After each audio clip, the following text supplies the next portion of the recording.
வணக்கம். ஜெயா பிளஸ் செய்திகளுக்காக கார்த்திகா பிரகாஷ். விரிவான செய்திகளை பார்ப்பதற்கு முன்னதாக தலைப்புச் செய்திகளை பார்க்கலாம். தமிழகத்தில் கொரோனா பரவலை தடுப்பது எப்படி? உயர் அதிகாரிகளுடன் முதலமைச்சர் எடப்பாடி பழனிசாமி ஆலோசனை.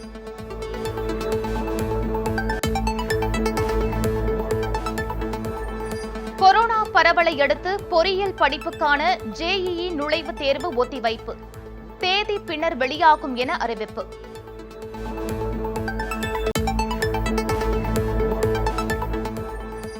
இந்தியாவில் தொடர்ந்து வேகம் எடுக்கும் கொரோனா பரவல். 24 மணி நேரத்தில் 2,61,000 பேருக்கு தொற்று உறுதி.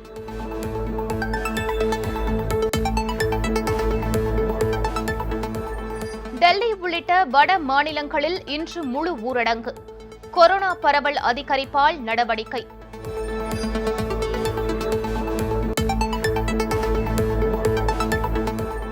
கொரோனா தொற்றை மறந்து மதுரை கரிமேடு மீன் சந்தையில் அனுமதியின்றி கூடிய பொதுமக்கள்.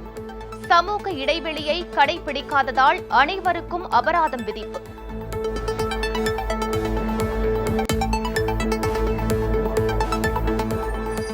திரைப்பட நடிகர் விவேக்கிற்கு சொந்த ஊரான கோவில்பட்டியில் பொதுமக்கள் அஞ்சலி.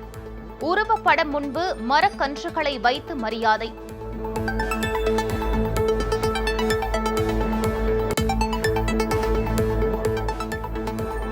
வால்பாறை நகராட்சியில் 15 கோடி ரூபாய் மோசடி செய்யப்பட்ட விவகாரம். தலைமறைவான நகராட்சி ஆணையருக்கு போலீஸ் வலைவீச்சு.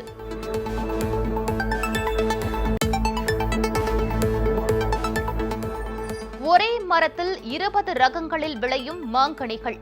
கர்நாடகாவில் ஓய்வு பெற்ற தோட்டக்கலைத்துறை அதிகாரி சாதனை.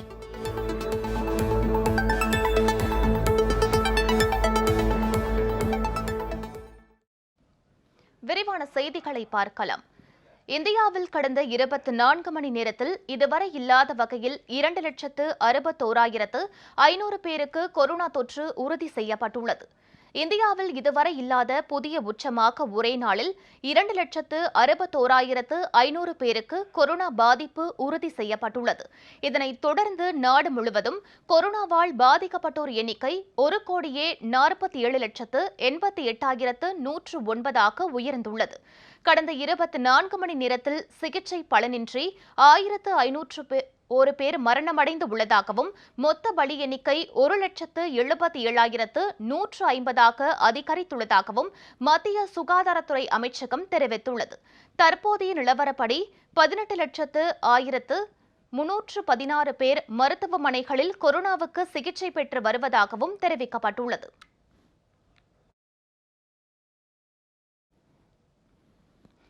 டெல்லி, உத்தரப்பிரதேசம் உள்ளிட்ட மாநிலங்களில் கொரோனா பரவலை கட்டுப்படுத்த ஞாயிற்றுக்கிழமையான இன்று முழு ஊரடங்கு அமல்படுத்தப்பட்டுள்ளதால் முக்கிய பகுதிகள் வெறிச்சோடி காணப்படுகின்றன. இந்தியாவில் கொரோனா வைரஸ் தொற்றின் 2வது அலை விஸ்வரூபம் எடுத்து வருவதால் அதை கட்டுப்படுத்த டெல்லி, உத்தரப்பிரதேசம், மத்திய பிரதேசம், சண்டிகர் உள்ளிட்ட மாநிலங்களில் வார இறுதியில் முழு ஊரடங்கு அமல்படுத்தப்பட்டுள்ளது. இதன்படி உத்தரப்பிரதேச தலைநகர் லக்னோவில் இன்று முழு ஊரடங்கு கடைபிடிக்கப்பட்டு வருகிறது. அத்தியாவசிய தேவையின்றி வீட்டை விட்டு வெளியில் வருவோர் மீது போலீசார் நடவடிக்கை எடுத்து வருகின்றனர். இதேபோல் தலைநகர் டெல்லி மற்றும் சண்டிகர் யூனியன் பிரதேசத்தின் பல்வேறு இடங்களில் சோதனைச் சாவடிகளை அமைத்து போலீசார் சோதனையில் ஈடுபட்டு வருகின்றனர். உரிய அனுமதிச் சீட்டு வைத்திருப்பவர்கள் மட்டும் வெளியே செல்ல அனுமதிக்கப்பட்டு வருகின்றனர். உத்தரப்பிரதேச மாநிலம் வாரணாசியில் கொரோனா பரவல் அதிகரித்து வருவதை ஒட்டி தடுப்பு நடவடிக்கைகள் குறித்து அம்மாநில உயர் அதிகாரிகளுடன் பிரதமர் திரு நரேந்திர மோடி இன்று அவசர ஆலோசனை நடத்தவுள்ளார். நாடு முழுவதும் கொரோனா 2வது அலை அசுர வேகத்தில் பரவி வருகிறது. இதனை தடுக்க மத்திய, மாநில அரசுகள் பல்வேறு நடவடிக்கைகளை எடுத்து வருகின்றன. இந்த நிலையில் உத்தரப்பிரதேச மாநிலம் வாரணாசியில் கொரோனா தடுப்பு நடவடிக்கைகள் குறித்து பிரதமர் திரு நரேந்திர மோடி இன்று அவசர ஆலோசனை நடத்தவுள்ளதாக பிரதமர் அலுவலகம் தெரிவித்துள்ளது. இந்த ஆலோசனையில் வாரணாசியில் பணியாற்றி வரும் உயர் அதிகாரிகள், உள்ளூர் அரசு ஊழியர்கள், மருத்துவர்கள், கொரோனா களப்பணியாளர்கள் பலர் பங்கேற்க உள்ளதாகவும் தெரிவிக்கப்பட்டுள்ளது.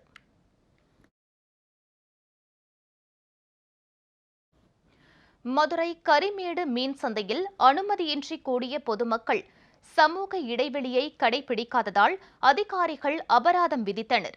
மதுரை கரிமேடு பகுதியில் இயங்கி வந்த மீன் சந்தை மாட்டுத்தாவணிக்கு இடமாற்றம் செய்யப்பட்டாலும் வியாபாரிகள் தடையை மீறி அங்கு கடைகள் அமைத்து வியாபாரம் செய்து வருகின்றனர். இன்று ஞாயிற்றுக்கிழமை என்பதால் பொதுமக்கள் அதிகளவில் மீன் சந்தையில் கூடினர். சமூக இடைவெளியை கடைபிடிக்காததாலும் முகக்கவசம் அணியாமலும் பொதுமக்கள் கூடியதால் அங்கு வந்த அதிகாரிகள் அவர்களுக்கு அபராதம் விதித்து அறிவுரை வழங்கினர். மேலும் தடையை மீறி செயல்பட்ட கடைகளையும் அதிகாரிகள் அப்புறப்படுத்தினர். கொரோனா பரவல் நாளுக்கு நாள் தீவிரமடையும் நிலையில் பொதுமக்கள் அலட்சியமாக விதிமுறைகளை மீறி கூடியது அதிர்ச்சியை ஏற்படுத்தியது.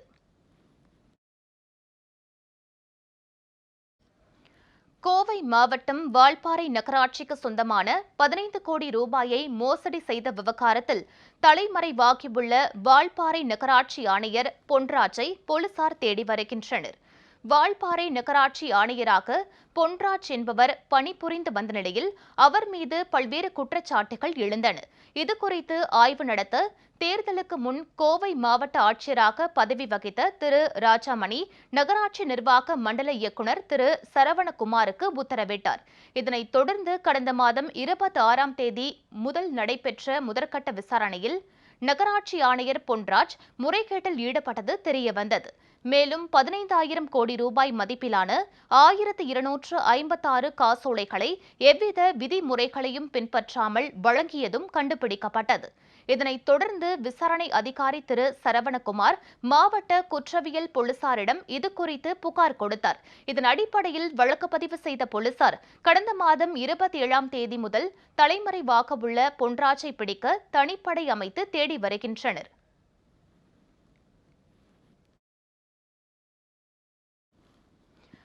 ஐபிஎல் கிரிக்கெட் தொடரில் இன்று 2 லீக் போட்டிகள் நடைபெறவுள்ளன. சென்னையில் நடைபெறும் முதல் போட்டியில் பெங்களூரு கொல்கத்தா அணிகளும், மும்பையில் நடைபெறும் போட்டியில் டெல்லி பஞ்சாப் அணிகளும் மோத உள்ளன.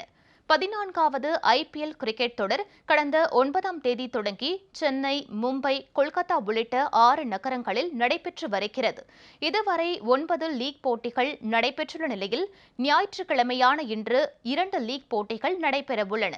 சென்னையில் பிற்பகல் 3:30 மணிக்கு நடைபெறும் போட்டியில் விராட் கோலி தலைமையிலான பெங்களூரு அணியும், இயான் மோர்கன் தலைமையிலான கொல்கத்தா அணியும் மோத உள்ளன.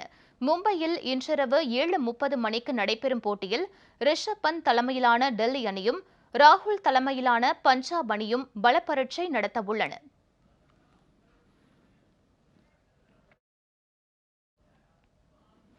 உலகளவில் கொரோனா தொற்றால் பாதிக்கப்பட்டவர்களின் எண்ணிக்கை 14 கோடியே 12 லட்சமாக அதிகரித்துள்ளது. சீனாவின் ஊகான் மாகாணத்தில் கடந்த ஆண்டு மார்ச் மாதம் பரவத் தொடங்கிய கொரோனா வைரஸ் தற்போது வரை பெரும் பாதிப்பை ஏற்படுத்தி வருகிறது. உலகளவில் கொரோனா தொற்றால் பாதிக்கப்பட்டவர்களின் எண்ணிக்கை தற்போது 14 கோடியே 12,95,191 உயர்ந்துள்ளது. நோய் தொற்றால் இதுவரை 30,23,272 பேர் உயிரிழந்த நிலையில் 1,83,64,564 பேர் நோய் பாதிப்புடன் மருத்துவமனைகளில் சிகிச்சை பெற்று வருகின்றனர். வைரஸ் பாதிக்கப்பட்டவர்களில் 11,99,10,355 பேர் நலம் பெற்று வீடு திரும்பியுள்ளனர். கொரோனா அதிகம் பரவிய நாடுகளில் அமெரிக்கா முதலிடத்திலும், இந்தியா 2வது இடத்திலும், பிரேசில் 3வது இடத்திலும் உள்ளது.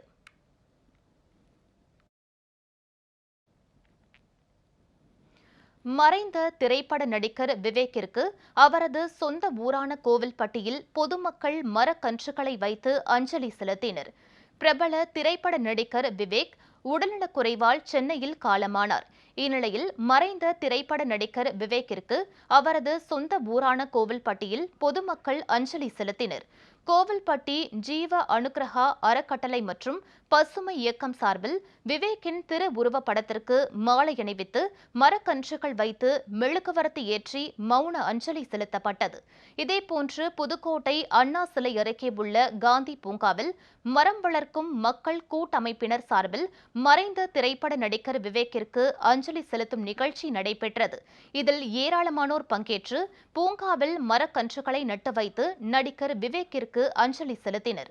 கும்பகோணத்தில் பள்ளி மாணவிகள் ஒன்றிணைந்து மறைந்த திரைப்பட நடிகர் விவேக்கின் திருவுருவப் படத்துக்கு மலர் தூவி மெழுகுவர்த்தி ஏந்தி அஞ்சலி செலுத்தினர். இயற்கை மீது அதீத ஆர்வம் கொண்ட விவேக்கை போற்றும் வகையில் மரக்கன்றுகளையும் மாணவிகள் நட்டு வைத்தனர்.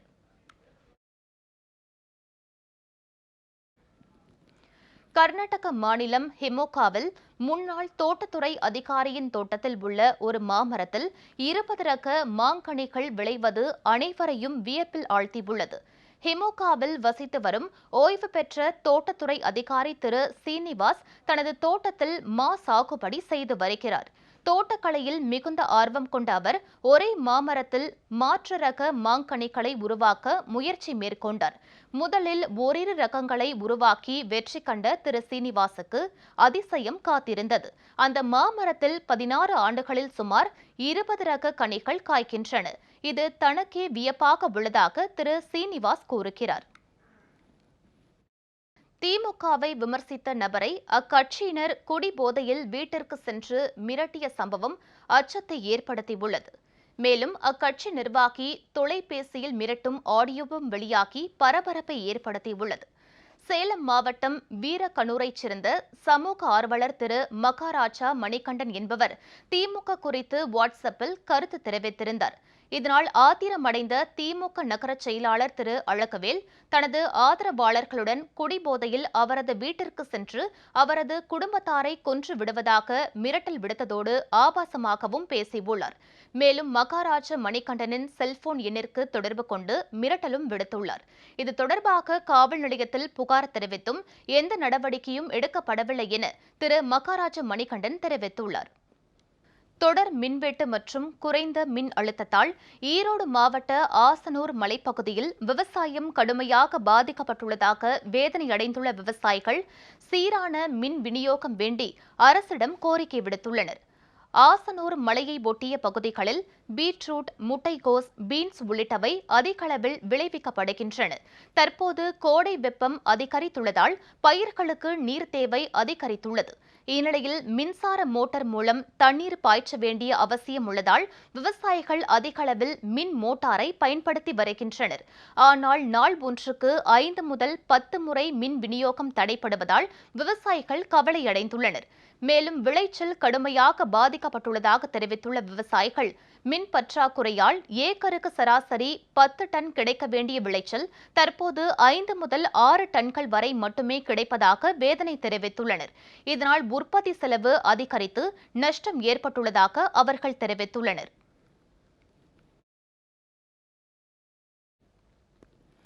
ஹரித்வார் கும்ப மேளாவில் கலந்து கொண்டு விட்டு குஜராத் திரும்பும் அனைவரும் கட்டாயம் கொரோனா பரிசோதனை மேற்கொள்ள வேண்டும் என அம்மாநில முதலமைச்சர் திரு விஜய் ரூபானி அறிவுறுத்தியுள்ளார். ஹரித்வார் கும்ப மேளாவில் கலந்து கொண்டவர்களில் பலருக்கு கொரோனா தொற்று ஏற்பட்டதை அடுத்து அங்கிருந்து சொந்த ஊர் திரும்புவோருக்கு அந்தந்த மாநில அரசுகள் கட்டுப்பாடுகளை விதித்து வருகின்றன. இந்நிலையில் ஹரித்வார் கும்ப மேளாவில் பங்கேற்றுவிட்டு திரும்பும் குஜராத் மக்கள் அனைவருக்கும் கட்டாயம் கொரோனா பரிசோதனை மேற்கொள்ள வேண்டும் என அம்மாநில முதலமைச்சர் திரு விஜய் ரூபானி உத்தரவிட்டுள்ளார். கும்ப மேளாவில் கலந்து கொண்டு விட்டு திரும்புபவர்களை கண்காணிக்கவும் அவர்கள் கொரோனா பரிசோதனை மேற்கொள்ளாமல் தங்கள் ஊர்களுக்கு நுழைவதை தடுக்க சோதனை சாவடிகளை அமைக்கவும் அனைத்து மாவட்ட ஆட்சியர்களுக்கும் அறிவுறுத்தப்பட்டுள்ளதாகவும் அவர் தெரிவித்துள்ளார்.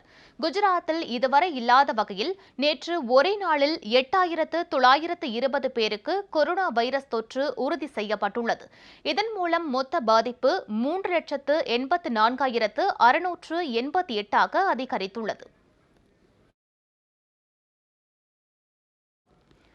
கொரோனா தொற்று பரவலை கருத்தில் கொண்டு ஜேஇஇ மெயின் நுழைவுத் தேர்வு ஒத்திவைக்கப்பட்டுள்ளன. தேதி பின்னர் அறிவிக்கப்படும் என்று தேசிய தேர்வு முகமை தெரிவித்துள்ளது. நாடு முழுவதும் உள்ள ஐஐடி கல்வி நிறுவனங்களில் பொறியியல் படிப்பில் சேருவதற்கு ஜேஇஇ தேர்வு நடத்தப்படுகிறது. இந்த ஆண்டிற்கான தேர்வு வரும் 27, 28, 30 ஆகிய தேதிகளில் நடைபெறுவதாக இருந்தது. தற்போது நாடு முழுவதும் கொரோனா தொற்று அதிகரித்து வருவதை கருத்தில் கொண்டு ஜேஇஇ தேர்வு ஒத்திவைக்கப்படுவதாக தேசிய தேர்வு முகமை அறிவித்துள்ளது. தேர்வு நடைபெறும் தேதி பின்னர் அறிவிக்கப்படும் என்றும் தெரிவிக்கப்பட்டுள்ளது.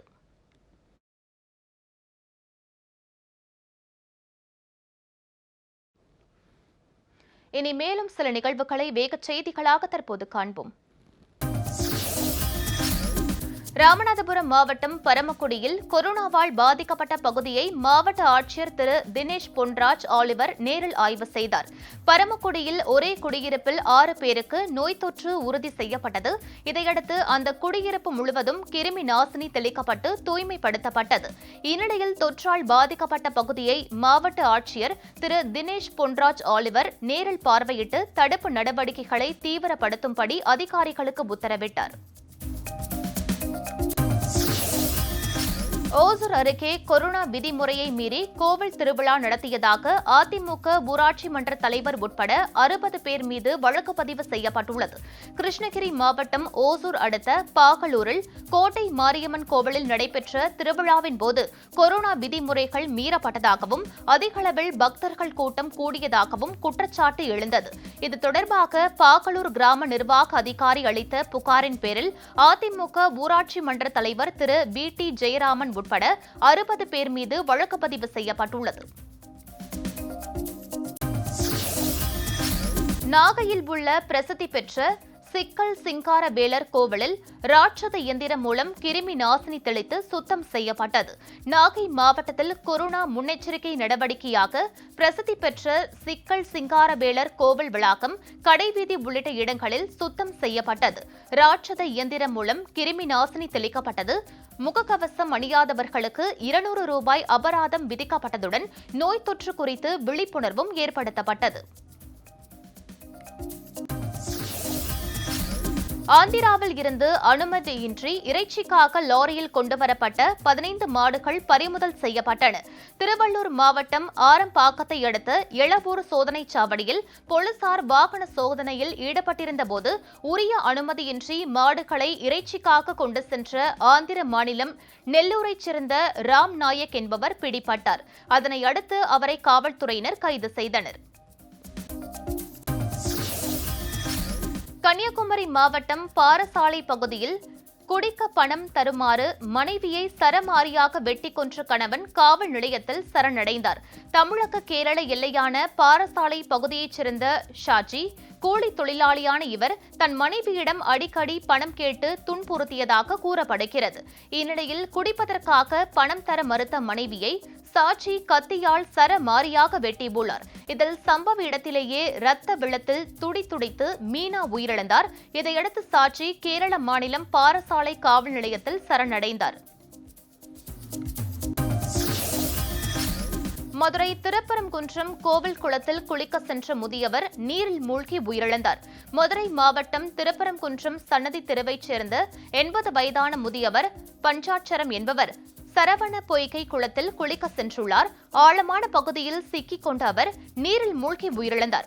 தகவல் அறிந்து வந்த காவல்துறையினர் முதியவரின் உடலை கைப்பற்றி விசாரணை மேற்கொண்டு வருகின்றனர். புதுக்கோட்டை மாவட்டம் ஜெகதாப்பட்டினம் அருகே ஆற்றை தூர்வார கோரி கிராம மக்கள் சாலை மறியலில் ஈடுபட்டதால் போக்குவரத்து பாதிக்கப்பட்டது. ஐயம்பட்டினம் கிராமத்தில் ஓடும் ஆற்றை தூர்வார கோரி கிராம மக்கள் பலமுறை கோரிக்கை விடுத்தும் அரசு எவ்வித நடவடிக்கையும் எடுக்கவில்லை என கூறப்படுகிறது. இதனால் ஆத்திரமடைந்த ஐயம்பட்டினம் கிராம மக்கள் தங்களது கோரிக்கைகளை வலியுறுத்தி சாலை மறியலில் ஈடுபட்டனர். 2 நாட்களில் பிரச்சினைக்கு தீர்வு காணப்படும் என அதிகாரிகள் உறுதியளித்ததை அடுத்து போராட்டம் கைவிடப்பட்டது. குடியாத்தம் அருகே காட்டு யானை தாக்கியதில் ஆடு மேய்க்கும் தொழிலாளி படுகாயமடைந்தார். வேலூர் மாவட்டம் குடியாத்தம் அடுத்த தனக்கொண்டல பள்ளி என்ற பகுதியில் சின்னக்குப்பம் என்பவர் ஆடு மேய்த்துக் கொண்டிருந்தார். அப்போது அங்கு வந்த ஒற்றை காட்டு யானை சின்னக்குப்பனை தாக்கியது. இதில் படுகாயமடைந்த அவர் மருத்துவமனையில் சிகிச்சைக்காக அனுமதிக்கப்பட்டுள்ளார். தகவல் அறிந்து வந்த வனத்துறையினர் காட்டு யானையை வனப்பகுதிக்குள் விரட்டும் பணியில் ஈடுபட்டனர்.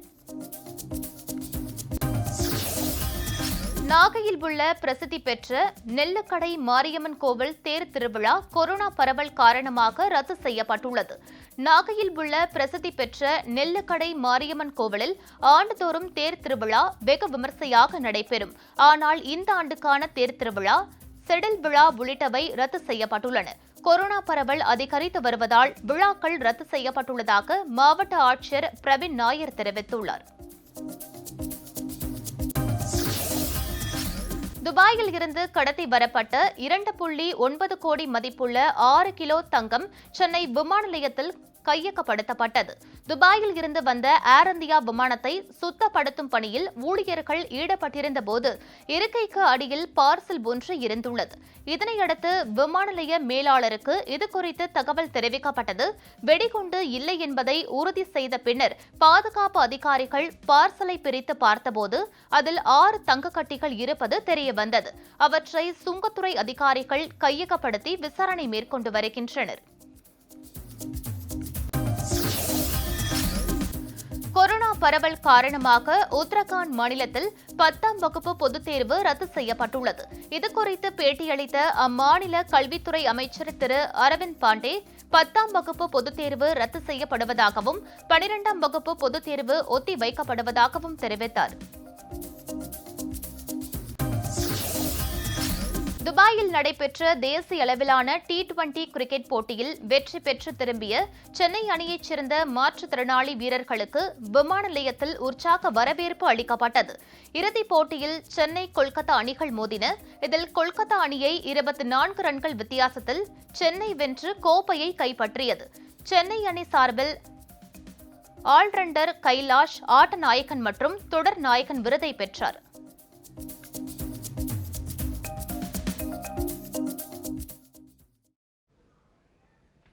நடிகர் திரு விவேக்கிற்கு தமிழகத்தின் பல்வேறு பகுதிகளிலும் தொடர்ந்து அஞ்சலி நிகழ்ச்சிகள் நடைபெற்று வருகின்றன. பிரபல திரைப்பட நடிகர் விவேக் உடல்நலக்குறைவு காரணமாக நேற்று காலமானார். அவரது மறைவை ஒட்டி புதுக்கோட்டை மாவட்டம் ஆலங்குடியில் அஞ்சலி நிகழ்ச்சி நடைபெற்றது.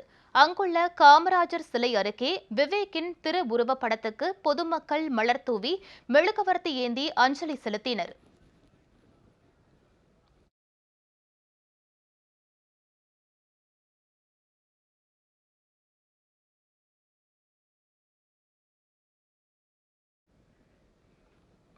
செய்திகள் நிறைவடைந்தன. அடுத்தடுத்த நிகழ்வுகளுக்கு தொடர்ந்து பாருங்கள் ஜெயா பிளஸ் தொலைக்காட்சியை.